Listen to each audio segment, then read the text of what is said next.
Buletin Didik 16 Mac 2021 bersama saya, Syafri Izon Wahab. Assalamualaikum dan salam sejahtera.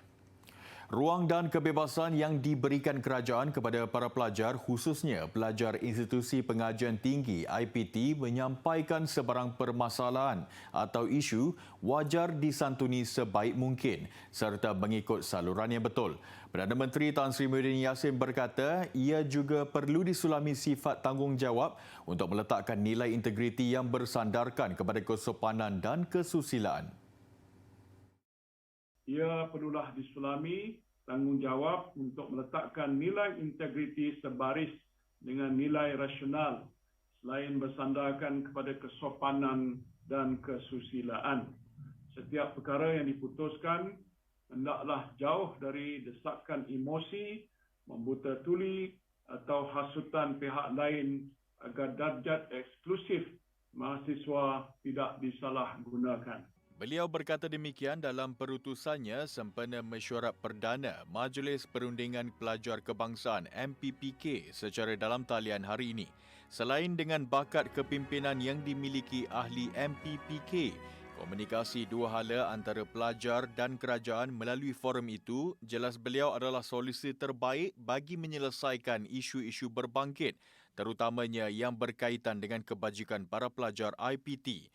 Tambahnya, MPPK adalah sangat signifikan bagi membentuk legasi kepimpinan dalam kalangan pelajar selain melahirkan pemimpin pelajar yang berkualiti, berfikiran kritis dan idealis, sekaligus mampu menyumbang idea bernas untuk membantu dan bersama-sama kerajaan memacu pembangunan negara selepas graduasi kelak. Dalam perkembangan lain, Tan Sri Muhyiddin berkata kerajaan sentiasa cakna terhadap keperluan pelajar untuk mengikuti pengajaran dan pembelajaran PDP dalam talian. Sehubungan itu, Kementerian Pengajian Tinggi KPT sudah mengambil inisiatif bekerjasama dengan IPT untuk membantu pelajar, terutama mereka daripada keluarga B40. Ia termasuk pemberian bantuan RM50 secara sekali bayar kepada 76,153 pelajar baharu bagi sesi akademik 2020-2021 membabitkan peruntukan sebanyak RM3.8 juta. Seterusnya, bantuan pelan data B40 dengan peruntukan sebanyak RM24 juta yang memanfaatkan 320,396 pelajar dan bantuan peranti B40 bersasar kepada 8,965 pelajar membabitkan peruntukan sebanyak RM13 juta. Inisiatif ini merupakan manifestasi bahawa kerajaan sentiasa prihatin dengan segala hasrat yang diutarakan oleh pelajar, juga usaha memperkasakan mahasiswa. Susulan minggu ketiga pembukaan sekolah, Ketua Pengarah Pelajaran Dr. Habibah Abdul Rahim mengambil peluang untuk meninjau operasi sekolah secara normal baharu di negeri Perak Darul Rizwan siang tadi. Menurutnya, tinjauan itu bertujuan untuk melihat bagaimana pihak sekolah menguruskan kedatangan pelajar lebih dari 1,500 orang dalam satu sesi persekolahan. Tinjauan itu dibuat di beberapa lokasi sekolah yang terletak di tengah bandaraya Ipoh. Antaranya adalah Sekolah Jenis Kebangsaan Cina Yuk Choi dan Sekolah Kebangsaan Jelapang Taman Meru. Dengan mengambil kira faktor lokasi, kedatangan yang tinggi serta beroperasi secara satu sesi, Dr. Habibah berpendapat bahawa sekolah tersebut berpotensi untuk berlaku kesesakan semasa murid hadir ke sekolah. Namun hasil pemerhatian beliau mendapati pihak sekolah bagaimanapun berjaya menangani isu berkenaan dengan baik di samping memanfaatkan penggunaan kawasan sekolah yang luas menjadikannya sebagai laluan pandu lalu untuk ibu bapa. Manakala bagi SK Jelapang, penyuraian murid setelah berakhir sesi persekolahan dilihat lebih teratur kerana ianya berlaku di laluan yang berbeza. Pihak Polis Diraja Malaysia PDRM dan Jabatan Sukarelawan Malaysia RELA turut hadir bersama-sama bagi memantau kelancaran pergerakan trafik semasa penyuraian murid. Usaha murni digerakkan Kerajaan Negeri Perlis bersama pihak-pihak ahli Majlis Perbandaran Kangar MPK yang melancarkan kutipan sumbangan untuk inisiatif tablet kepada pelajar yang memerlukan. Dianggap menepati keperluan semasa dalam proses pengajaran dan pembelajaran di rumah PDPR, Menteri Besar Datuk Seri Azlan Man berkata, pada permulaan ini 20 pelajar cemerlang seluruh negeri yang terdiri daripada anak yatim dan keluarga B40 mendapat manfaat menerusi program didik masyarakat Siri 1 itu. Kata Datuk Seri Azlan, penerima sumbangan itu terdiri daripada pelajar cemerlang rendah dan menengah di 13 sekolah seluruh negeri Perlis. Walaupun PDP bersemuka akan diadakan secara menyeluruh mulai bulan hadapan, namun menurutnya gadget sedemikian boleh digunakan untuk mencari nota-nota tambahan. Alat-alat yang sebegini boleh membantu mereka untuk mendapatkan maklumat-maklumat, ya, informasi yang relevan berkaitan dengan pembelajaran mereka itu. Jadi itu tujuan sebenarnya program ini telah diadakan pada hari ini. Beliau berkata demikian ketika ditemui dalam program didik masyarakat Siri 1 di Dewan Residensi Kangar. Pemberian tablet itu dilengkapi dengan memori dan wayar pengecasan serta beberapa perkakasan aksesori lain. Pelajar yang ditemui melahirkan rasa syukur dan gembira dengan sumbangan berkenaan. Dapat tablet. Sana untuk belajar. Sebelum ni ada guna apa? Phone. Nak guna untuk apa ni? Belajar. Seronok tak? Sana Sebelum ni belajar guna apa? handphone. Phone mak. Ha. Lepas tu nanti nak guna ni je lah. Halah. Majlis berkenaan turut dihadiri Ketua Polis Perlis Datuk Surina Saad. Kerajaan bercadang mewujudkan pusat pemberian vaksin PPV berskala besar di setiap negeri yang mampu memberi suntikan vaksin kepada kira-kira 8,000 orang sehari. Menteri Penyelaras Program Imunisasi COVID-19 Kebangsaan, Khairi Jamaluddin berkata pihaknya kini sedang merangka strategi dan penyediaan peruntukan bagi tujuan itu. Arahan daripada Yang Amat Berhormat Perdana Menteri kita selesai pada tahun ini juga. Tak nak pergi sampai tahun depan. So ini akan memerlukan PPV yang agak skala besar. Mungkin lebih besar daripada ini. Ini PPV kategori 6. So di KL contohnya kita sedang melihat kepada satu PPV yang mungkin boleh kita sampai ke satu PPV yang dapat selesaikan 8,000 setiap hari. That's the biggest PPV that we're planning in KL, Bukit Jalil. Beliau berkata demikian kepada media selepas melawat PPV di Stadium Indra Mulia di Ipoh, Perak siang tadi. Jelasnya setakat ini negeri Selangor dan Perak dijangka dapat menyelesaikan pemberian vaksin COVID-19 dengan cepat ekoran perancangan yang teliti dan baik selain kadar vaksinasi yang tinggi dalam kalangan pemberi vaksin di kedua-dua negeri. Jumlah itu kata beliau berbeza dengan Kelantan, Terengganu dan Sabah yang mana peratusan pendaftaran untuk menerima vaksinasi masih rendah. Justru Agensi Pengurusan Bencana Negara NADMA akan melakukan libat urus dengan komuniti sebagai jentera kerajaan di peringkat akar umbi bagi menggalakkan pendaftaran orang ramai. Mengulas mengenai hasrat kerajaan negeri Pahang dan Sarawak yang bercadang membeli sendiri dos vaksin tambahan, Khairi berkata pihaknya belum menerima sebarang permohonan daripada negeri berkenaan. Pihaknya tiada masalah untuk kerajaan negeri membeli dos vaksin, namun beliau menegaskan bahawa bekalan atau akses vaksin tidak mudah untuk diperoleh.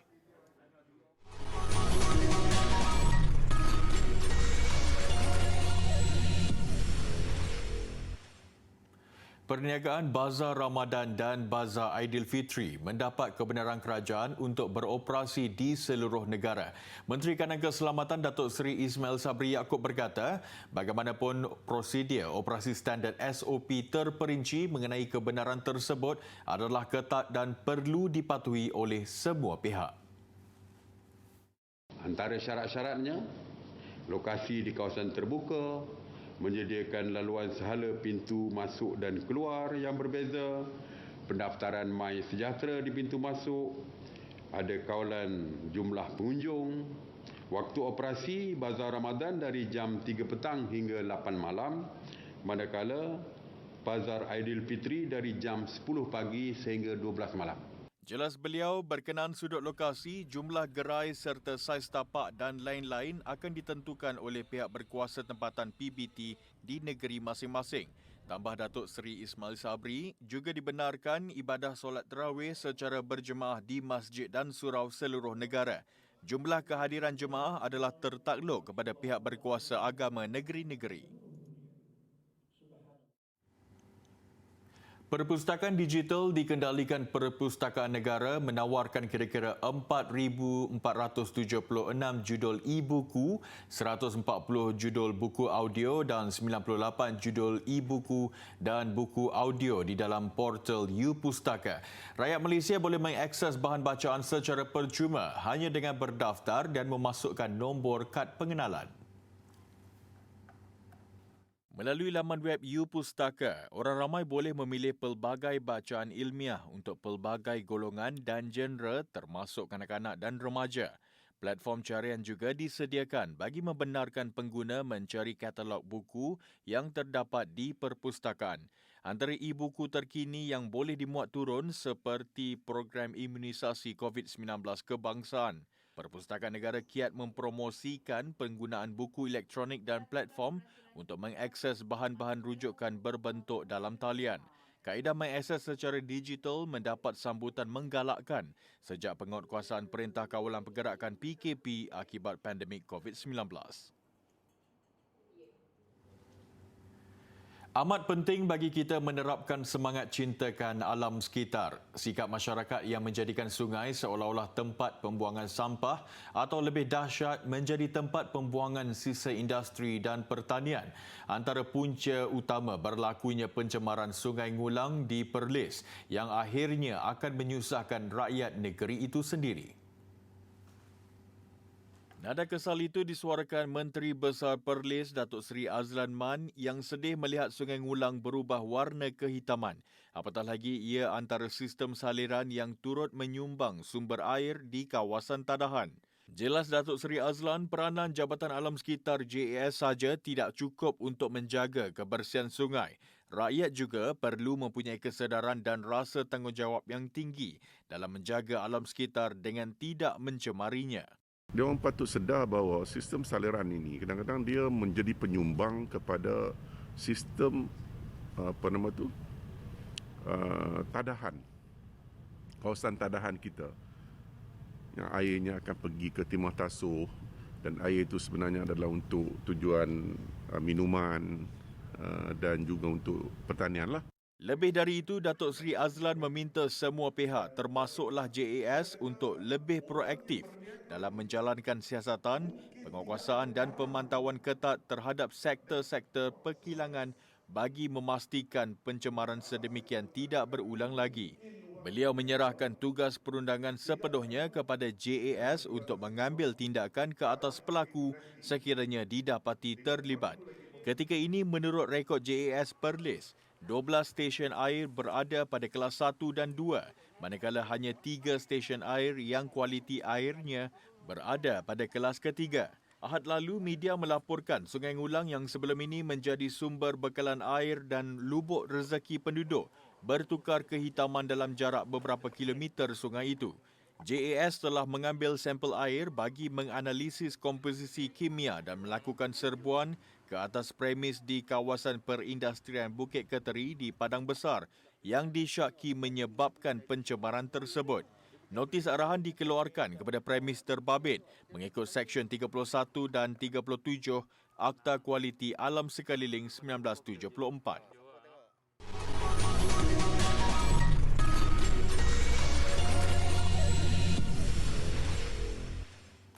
Pasar awam Seremban di Negeri Sembilan bakal menjadi pasar awam kedua di negara ini yang menerima 3 aplikasi robotik dan dilengkapi dengan kecerdasan buatan AI mulai bulan depan. Menteri Sains, Teknologi dan Inovasi Khairi Jamaluddin berkata, Pasar Awam Seremban akan menjadi satu daripada pusat ujian teknologi berkenaan selepas Pasar Ayam Aman Jaya Ipoh yang telah menggunakan robot berkenaan sejak November tahun lepas. Menurut Khairi, penggunaan robot itu mengurangkan kebergantungan kepada tenaga buruh asing dan meningkatkan kebersihan dan kecekapan pengurusan di pasar. Ini boleh mengurangkan kebergantungan kita kepada pekerja asing, boleh meningkatkan kebersihan dan juga boleh meningkatkan kecekapan di pasar. Dan saya juga ingin memaklumkan bahawa ini selaras dengan pendekatan MOSTI untuk mewujudkan low touch, high tech economy. Ekonomi sentuhan rendah, tak perlu sentuh banyak benda sebab macam-macam COVID dan virus-virus yang lain, tetapi berteraskan kepada teknologi tinggi yang akan menghasilkan pekerjaan berkemahiran tinggi. Dan ini yang pertama yang kita laksanakan. Jadi saya lihat ianya baik kerana dapat lebih sistematik, lebih tersusun dan teratur, tak berserabutlah. So, cuma saya mengharap pembeli dan juga peniaga-peniaga dapat menyesuaikan diri dengan norma baru ini. Jadi lepas 3 bulan saya dapati mereka dapat menyesuaikan diri dengan teknologi yang ada ini. Mereka berkata demikian selepas melancarkan aplikasi robotik kecerdasan buatan di Pasar Awam di Pasar Ayam Aman Jaya siang tadi. Mengenai penggunaan robot berkenaan di Pasar Ayam Aman Jaya Ipoh, Khairi berkata pengujian dan demonstrasi teknologi berkenaan yang melibatkan 3 aplikasi robotik dan 1 AI yang dicipta oleh syarikat tempatan itu menjadikan pengurusan pasar berkenaan lebih cekap dan bersih. Terdapat 4 teknologi terlibat. Pertama ialah robot untuk membersihkan lantai, ciptaan Ideas Park Robotics Sdn Bhd, dan yang kedua adalah robot untuk mengangkut barang, ciptaan syarikat sama. Terdapat juga robot pintar untuk mengutip sisa, ciptaan Akar Indah Engineering Sdn Bhd, dan juga perisian AI yang boleh mengesan pencerobohan dan keselamatan pasar yang dibangunkan oleh IT Zotic Sdn Bhd. Syarikat yang mencipta robot berkenaan menerima geran RM500,000 daripada Sandbox Inovasi dan Teknologi Nasional NTIS untuk terus membangunkan robot berkenaan. Negeri Sembilan bakal mempunyai tarikan pelancong terbaru yang boleh dijadikan aktiviti keluarga menerusi pembinaan tapak ngoca bola sepak pertama di Malaysia. Terletak di Perkampungan Budaya Teraci dekat Kuala Pilah, lokasi berkenaan adalah sebahagian daripada kawasan skim pengairan Teraci Batu 17 yang menempatkan sawah padi. Namun kini dinaik taraf menjadi tapak tetap bagi penganjuran pesta ngoca. Ngoca pada asalnya membawa maksud menangkap ikan di sungai.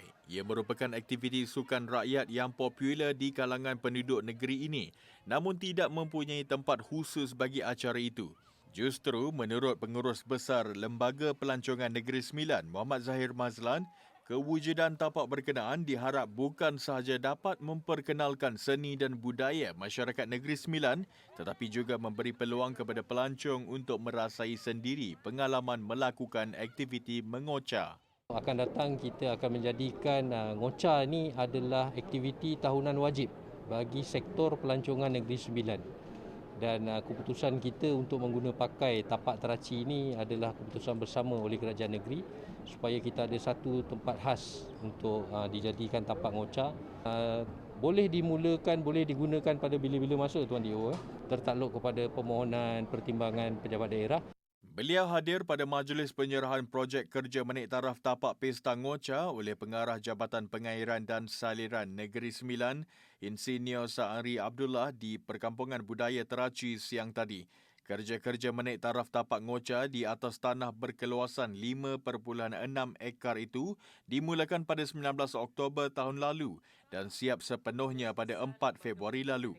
Projek ini menelan kos RM450,000 membabitkan pembinaan 8 buah kolam ngoca dataran, tali air baru, memasang struktur pintu kawalan air serta saluran keluar ke parit buang dan tempat teduhan.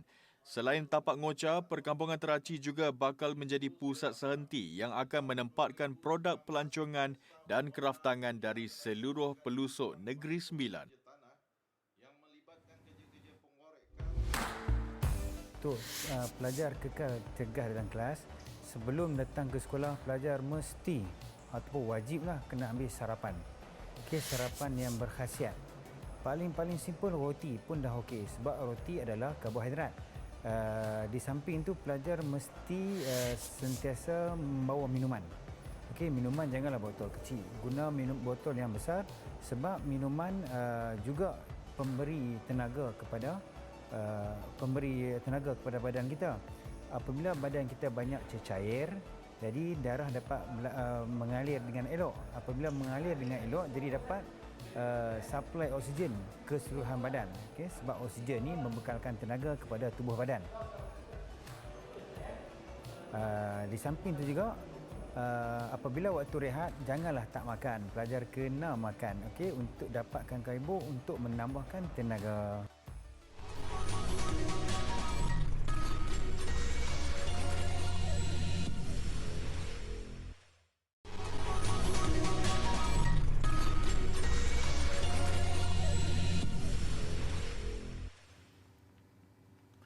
Sedikit berita luar negara. Seorang guru menerima hadiah hari jadi yang tidak disangka-sangka.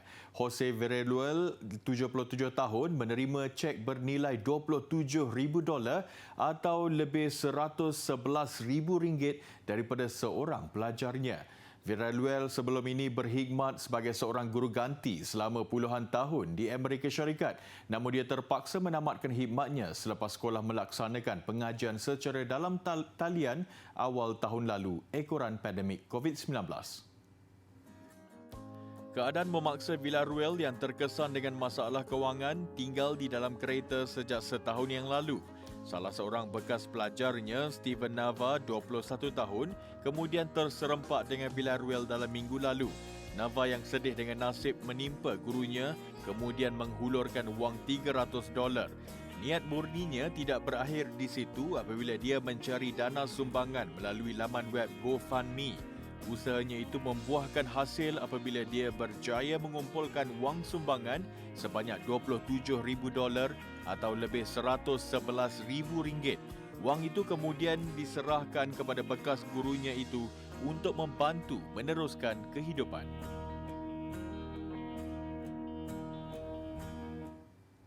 Pembukaan semula sekolah di Kashmir, India setelah 2 tahun ditutup membawa kelegaan dan keriangan kepada pelajar serta ibu bapa. Penutupan bermula pada tahun 2019 selepas penarikan kuasa separa autonomi pada 2019 dan diikuti dengan pandemik COVID-19 sedikit sebanyak menjejaskan pembelajaran anak-anak. Keputusan pembukaan sekolah di negeri ini selari dengan penurunan kes COVID-19 dengan hanya 900 kes aktif ketika ini. Di Srinagar, pembukaan sekolah sememangnya dinanti-nantikan oleh pelajar-pelajar yang kini mereka dapat bersama semula dengan rakan-rakan mereka. Namun peraturan larangan pencegahan COVID-19 perlu dipatuhi. Ini termasuk pemeriksaan suhu badan di pintu masuk sekolah dan penjarakan sosial. School आकर हमें बहुत अच्छी खुशी हुई है, मगर हमें इन्फेक्शन का कैरियर नहीं किसी के लिए बनना है, क्योंकि हमारी भी फैमिलीज़ है, हमारे टीचर्स की भी फैमिलीज़ है और हमें बहुत सारी कठिनाइयों से गुजरना पड़ता है। थर्मल स्कैनिंग, फीवर, ये टेम्परेचर चेक और भी बहुत सारी चीज़ों की सोशल डिस्टेंस मेंटेन रखनी होती है। बार बार 10-20 मिनट के बाद सैनिटाइज़ करना पड़ता है, वॉशरूम हाथ धोने जाना पड़ता है। तो मतलब बहुत सारी प्रॉब्लम्स ये, मगर ये बहुत ज़्यादा बेटर है ऑनलाइन क्लासेस से। ऑनलाइन क्लासेस में हमारा हेल्थ ख़राब हो रहा था, आइज़ में प्रॉब्लम हो रही थी, हेडेक हो रहा था और भी बहुत सारी चीज़ें। पेरेंट्स नहीं समझ पा रहे थे कि हम पढ़ रहे हैं, उनको थोड़े, हर कोई नए ज़माने का नहीं होता है, कोई पुराने ज़माने का होता है, वो बोलता है ये लोग खेल रहे हैं, मगर Setakat ini hanya sekolah menengah telah dibuka, manakala pembukaan sekolah rendah pula hanya akan dilakukan Khamis ini. Pada masa sama, semua murid dan pelajar perlu membawa surat kebenaran dari ibu bapa mereka. देखिए अब स्कूल खुलेगा तो हम अपने बच्चों को भेज रहे हैं, लेकिन अंदर से एक डर सा महसूस है क्योंकि 2 साल के बाद अब स्कूल खुलने को जा रहे हैं। पूरी दुनिया में तो 1 साल ही था कोविड, हमारे यहाँ पहले 370 का था, उसके बाद कोविड था। ये एक वबा है, हमने तो खुद इसको झेल लिया, लेकिन अभी बच्चों का मालूम नहीं किस चीज़ को स्कूल में छुएंगे, क्या करेंगे, तो क्या सारे SOPs फॉलो कर पाएंगे कि नहीं। तो लेकिन इसमें एक चीज़ है, बच्चों का मुस्तकबिल का सवाल है। पिछले 2 सालों से घर में ही ये बैठते हैं, तो इसलिए मजबूर हैं, इसीलिए बच्चों को स्कूल भेज रहे हैं। Bagi guru-guru pula, keputusan pembukaan semula sekolah disambut baik. Ramai guru berpendapat pembelajaran secara bersemuka penting untuk meningkatkan kesihatan fizikal dan mental pelajar dan guru. Gelagat sepasang burung helang tarik perhatian golongan pencinta alam di California, Amerika Syarikat. Visual dirakam Persatuan Friends of Big Bear Valley di kawasan pergunungan di wilayah selatan California. Ia menunjukkan seekor burung helang betina sedang mengeram telurnya di atas sebuah pokok pine pada ketinggian 44 meter. Ia kemudian bertukar kedudukan dengan seekor helang jantan. Kedua-duanya dilihat bergilir-gilir menjaga telur ini. Menurut Persatuan Friends of Big Bear Valley, telur-telur ini dijangka akan mula menetas dalam masa terdekat.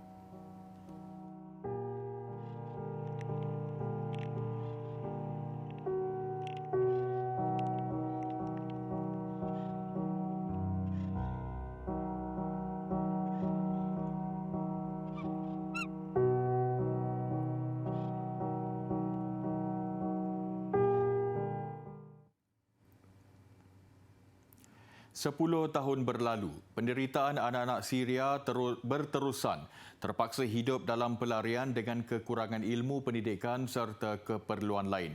Visual anak-anak ini kami kongsikan bagi mengakhiri buletin didik malam ini. Saya Syafri Izan Wahab.